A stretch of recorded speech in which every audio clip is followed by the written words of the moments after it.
Thank you, Mr. Chairman. Good afternoon, General DeFoor. Good afternoon. It's good seeing you. Very nice to see you, and thank you to you and your team for being here today. The Commonwealth was the recipient of billions of COVID-19 relief funds to help restore lives and rebuild livelihoods. Funds flowing to hospitals and small businesses, frontline workers, PPE, more and more and more. A lot of money in, a lot of money out.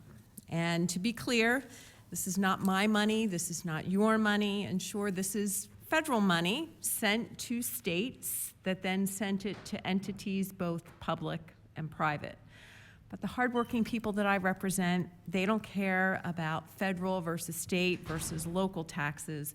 Those dollars all come out of the same wallet, their wallet. So with that being said, what recommendations can you provide to us that we should be doing to ensure that the large amount of taxpayer dollars coming in from the federal government, that those dollars are spent properly? Well, Senator, thank you for that question, because to be perfectly honest, that's something that has been on my mind for quite some time. And last summer, you recall, I believe it was last summer, we did a press conference where we were talking about that. So there's a couple things that can be done. One thing on the front end, something else on the back end. On the front end, you have to make sure that your safeguards, your internal controls are in place. And you have policy and procedures that are followed that are going to weed out anybody who potentially could be wanting to commit any type of fraud. And then that has to then be measured and controlled. And what I mean by measured and controlled is that somebody has to watch the entire process to make sure that it's working before an awarding of dollars or before an awarding of any type of grant.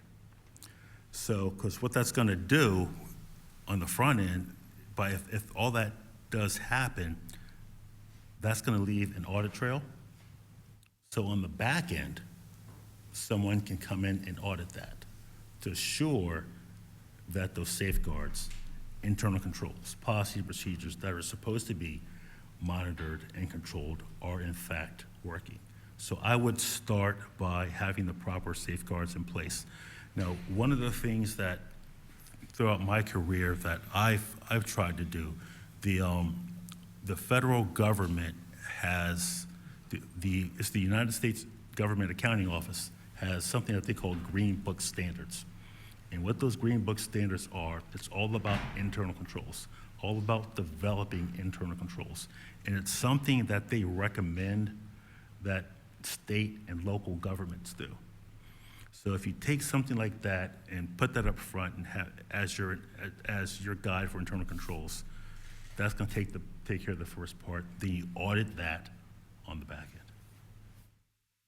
Well, I want to thank you and your team for sharing that information here today.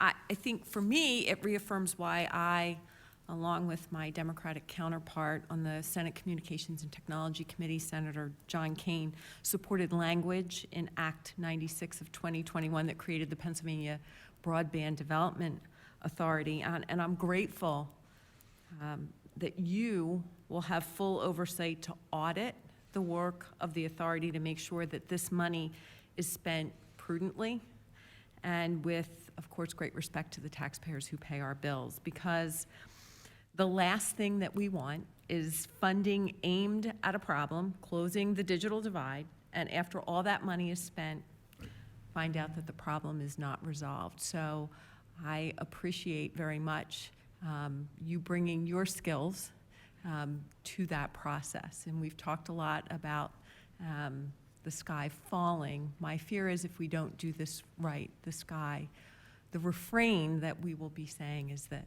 the sky is crying. Right. So thank you. You're welcome, very because much. once those funds are spent, they're gone. And if you try to get anything back because of any type of misuse, fraud, waste, or abuse, you're going to get back pennies on the dollar.